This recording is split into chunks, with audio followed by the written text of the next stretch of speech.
Assalamu alaikum wa rahmatullahi wa barakatuh. Wannan shi ne video namu na 33 a cikin wannan series da muke yi mai suna koyi PowerBI. Kamar yadda na faɗa, insha Allahu zai bayani akan PowerBI tun daga farko har zuwa gwargwado abin da ya kamata a ce mutum ya sani a ciki. Idan ba za ku manta ba, video namu na ƙarshe mun yi bayani ne akan count blank. Yau insha Allahu a cikin wannan video za mu yi bayani ne akan DistinctCount. DistinctCount shi ne abin da za mu yi bayani a kai insha Allah.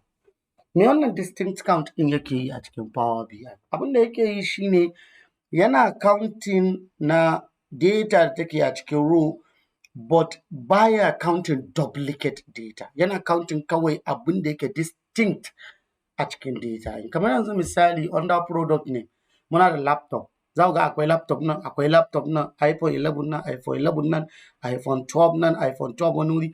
So zai muna counting na only distinct values da muke da su a cikin wannan product ne. Abinda wannan distinct count ɗin yake yi. So bari mu ga yaya ake aiki da shi. Shi ma ana amfani da calculated measure domin a yi shi. So zan ce bari mu ce distinct product, haka za mu kira shi. Distinct products equals to sunan function in distinct count, sai mu ce product name.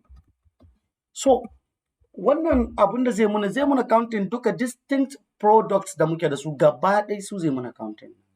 So let me add card in, so ga distinct products ɗin mu nan. So za ku ga ya ba mu distinct product ɗin mu ya ba mu guda 12. Kenan under wannan product ɗin a ɗazu mun ga 35 ne. So under wannan product ɗin za ku ga cewa muna da product, kenan muna distinct ƙwara 12 ne, though they are 35, but guda 12 su ne distinct ɗin da muke da su. So muna da product guda 12. So abinda wannan distinct count yake yi a cikin PowerBI kenan. So idan muna so maybe mu yi counting na IDs, so mu ce maybe distinct IDs. So bari mu gani.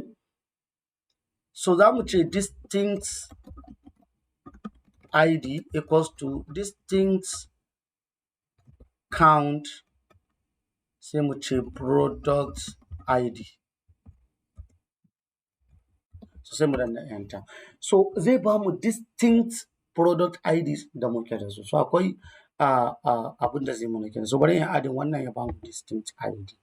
So kun ga a distinct ID kuma ya ba mu guda 7. So akwai IDs in the product guda ne amma suna da the same IDs.